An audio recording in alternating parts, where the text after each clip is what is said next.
not like you and like 10 other guys. It's just you. No, how cool is that? It's awesome. So they approached me, like Green and Sons approached me about it, like the guys that own the track company.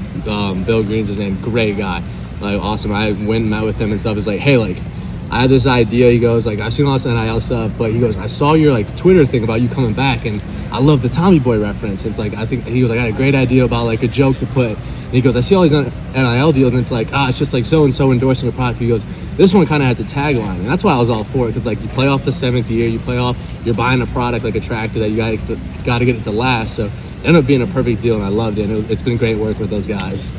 What model did you get? I mean, did you get a tractor out of the deal? Sadly, no, I didn't get a tractor, but I did get to take a picture next to one. Oh, so that was a good moment. You could have done that at my house. Cash transaction. I'm not going to disclose anything, but What brand of brake pads did it have? I didn't know any brake pads. Sadly, no Callahan. They didn't make it. If you actually got a tractor, would you do anything with it? I would definitely drive a tractor around for fun. Just drive around for fun? Just drive around for fun. Growing up, my cousin, Robinson's my last name, but my entire mom's side was born and raised in Italy. So like my grandparents, both of them came to America when they were like 20. So grew up, they have an acre with a garden. And then I have another cousin who has a ton of property and a tractor. So like growing up as a kid, like we'd always just drive around as kids in a tractor, because like you didn't have a driver's license. So you thought driving was like the coolest thing in the world. So definitely would take me back to my childhood. Like Kate Stover. Yeah. I mean, Cade, that's why I actually asked him, I was like, you guys didn't want to approach like Cade Stover. Like, it goes home on weekends in the summer and helps out at the family farm. They're like, no, we got this joke. Like, it's going to be great. It's going to be perfect. Yeah, he's not a Kubota guy anyway. He's He's a meat guy. Brad, but what's more intriguing to me, even despite the commercial, is how well you do the commercial.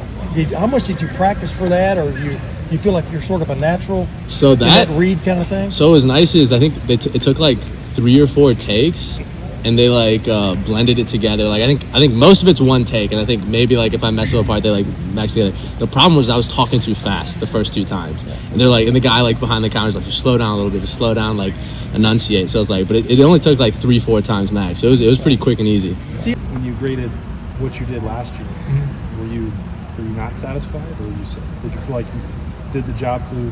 I did the job, but I can always, like, that's one of the things, like, I can always be better. Like I'll be happy with like a performance, but then after a game I'll be like, I'm happy with this game, or I'm not happy with this game. But then Sunday comes and I'll go on the film and I'll be like, okay, I'll look this, and especially like when it comes to films, like I don't even just look at snaps. I'm like, I look at coverage and stuff, because it's part of my job as a snapper. Is I have to snap first, that's the job, but then like I have to cover, and it's like, what could I have done here differently? Like what could have gone on here? So it's like I try to be really hard on myself, and it's a balance too, because it's like you do have to reward yourself for the good games and stuff, like the Rose Bowl, obviously a good game and stuff. Like you have to reward yourself for those games, but it's like I always just figure out, like I nitpick, and I'm like what can I do better? And that's part of the reason I have a good relationship with Coach Fleming, because of that, because I've been with him for 5 years, and like I rarely get compliments from him, but I don't expect that, because we have such a good relationship. It's like he'll come at me hard, and I'm fine with that, because he knows me well enough that he goes, I'll respond to that. So it's like it's been great, like having him, and I want him to like come at me hard and like and be strict about it, because I'm just trying to get better every single day. Your mindset when you trot out there for the Rose Bowl, game-winning kick on the line, what's your mind? What do you remember about that moment? I remember I talked to Jesse. It's one of those things we don't talk to Noah that much with that, but I talked to Jesse, and we figured out like, all right, ball's on this yard line, like how far back are we? And it's one of those, I talked to the O-line, just because like I'm the center of that protection, like Jesse's the quarterback back there, but it's like I gotta make sure these guys are not. I'm basically, it's one of those things, like I talked with Coach Dave, said some stuff in the huddle, and it was like, hey, like guys, lock in 2 seconds. All we need 2 seconds, and it's kind of that. But it's one of those things, like the second, like this is every snap too. Is like I'll think about a snap on the sideline, but the second I jog out there to go, like it just all like it melts away, and I'm like, it's just like I'm snapping at practice, and like you don't notice it, and that's what's crazy. And my brother was the first one who told me that, like when he started his first game, he goes I was really nervous, and then I crossed like the sideline, and then it just like you're just going out there to snap the football. You've done this 1,000 times, so it's really weird. It's like that kick won the Rose Bowl, was the game-winning kick. We knew that going out, but when I was out there, I was just trying to be calm, cool, and collective. Like I've done this a million times. So yeah, last thing, you talked about this a second ago, about the perfect snap. What is the perfect snap? I mean, is it like a foot and a half off the ground, the laces straight up where the cat catches it and puts it down? I mean, you know what I mean? Yeah, What is the perfect snap? Like there's aiming spots and stuff, and it's laces out, trying to make the job in the holder, and it's like it's different because different holders like it in different spots, so that's what's great. Yeah. And it's a communication of like what different people want. Sometimes kickers even have input and stuff, and then for punt, it really depends on your punter, and like. And how they want it. Like Jesse's an Australian punter, so like he wants it a little bit higher up, more like stomach and stuff. And then need speed factors in too. So it's like there's a lot of things like that factor in and are kind of nitpicky. But it's like that's why you can always like be like, this one was like an inch off. I could be better. So it's stressful, but it's like it's a good kind of stressful because it's like it gives me something to work on every day. I'm not just out here like messing around. So it feels good to have always something like the day before. I'm like, all right, this was really good. This was good, but I can be better. I know I can be better. So.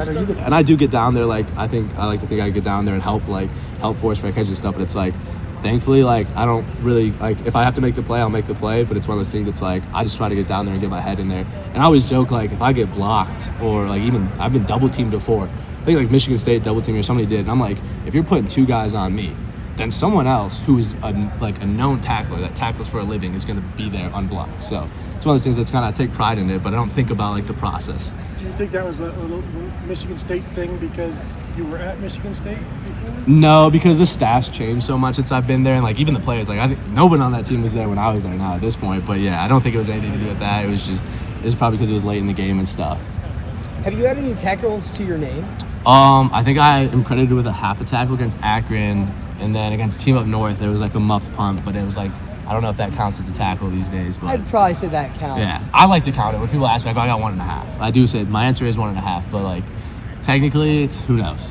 What's Jerry and that Mike chemistry? that bump to a full tackle? They still haven't bumped me to 6'2" on the roster yet, and that's been a request for 5 years. So Heights are the biggest controversy of camp, apparently. Bradley, I couldn't believe that Ohio State had the Twitter the other day of the guys of the grades. I couldn't believe they didn't have one for you for 19th grade. So they took those pictures, and I was already at work.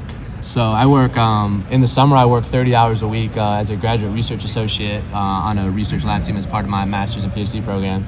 As one of those things is I think they like were texting people like at 9 or 10 in the morning. I'm like I've been at work since 7:45, so I was grinding away. What is your master's PhD program? So it's it's a kinesiology program, specifically exercise science, but then the research it does a lot with nutrition, specifically like low carb diets. And I have a nutrition degree, so like my role is exercise and nutrition, and it's 2 PhDs, 2 master's students, an undergrad, along with a PhD, and then my boss is a PhD, and we have an RD. So it's a team of about 7 or 8 people, and it's full blown research. I'm hoping to have my name published in a research journal soon that we're finishing up, and we've been doing great research and doing a lot of different work. So I've been enjoying it, but it keeps me busy. Is that something you see yourself going into a career in?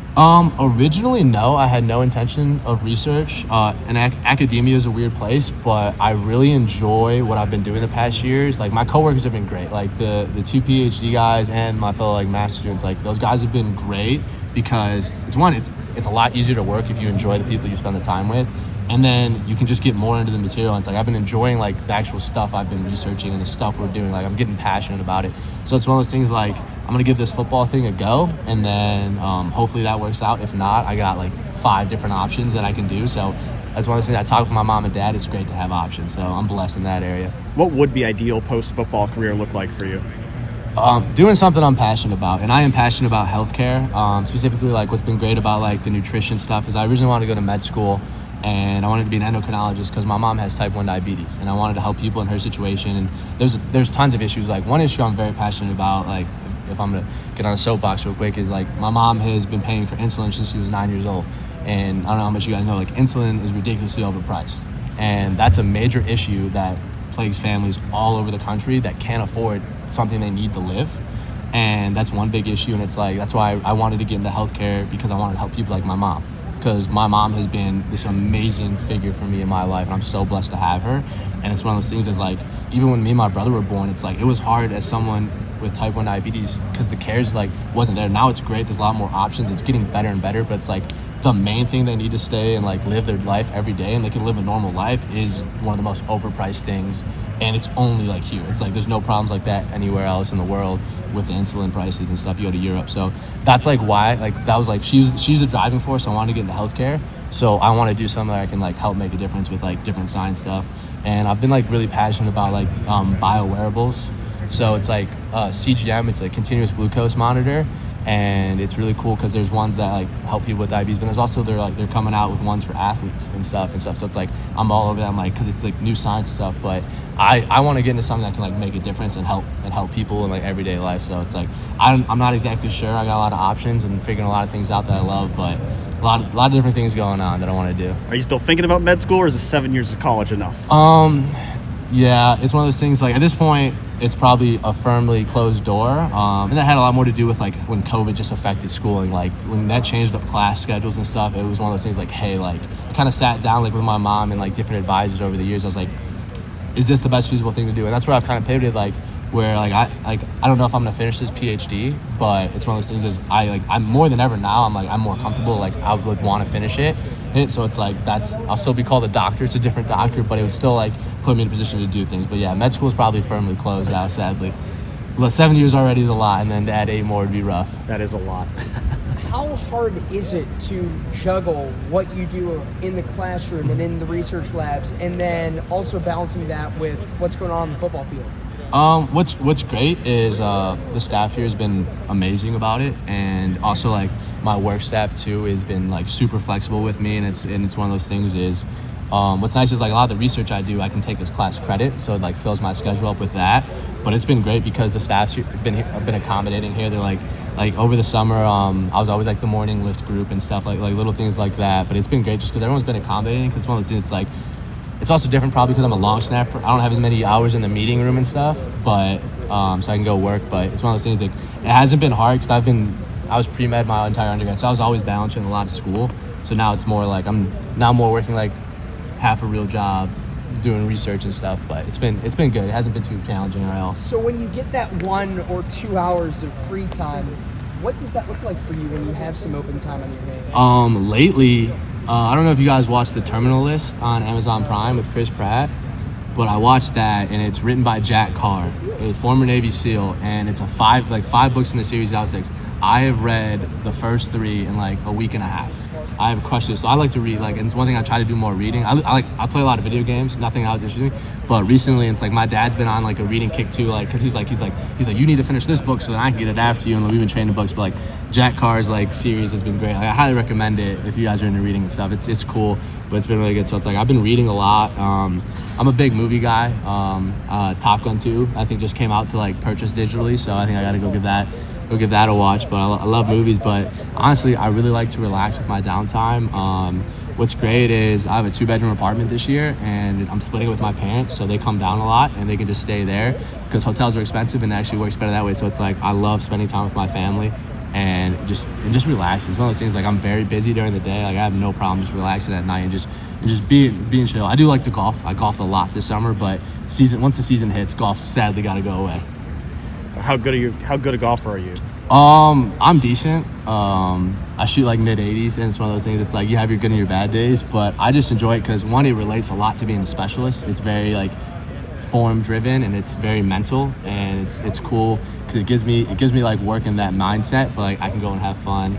And like my favorite thing is like we golf a lot as a group of specialists and stuff, like Noah and Jesse and Mike and stuff, and it's been great. But it's like honestly the best like golf I have is I played 18 one day, and I was by myself, and I walked, and I had headphones in. It was like 3 hours of just me walking, listening to music and golfing, and it was amazing. Just like to wind down and get like your head out of things. It was great. When I was talking to Noah this summer, he said he's the best golfer among the specialists. What do you think of that? If you're playing from the ladies' tee, yes. Until he drives above 250, then we can talk about competition. Jesse hits a far ball, but Noah, he plays the front tees. Can you compare a tee shot to the long snap? I mean, yeah, it's all form driven. Currently, my driver's not cooperating, so we won't talk about my tee shots. But yeah, it's just because it's such a repeated form, and that's exactly what a long snap is. Is like once you get a form you can trust, you just got to be able to do it every time. It sounds easy that way, but most people will disagree with that, and that's kind of how I view it. So it's like you got to just get into that mental headspace of like just trust what you can do, trust your form, and just do it every time.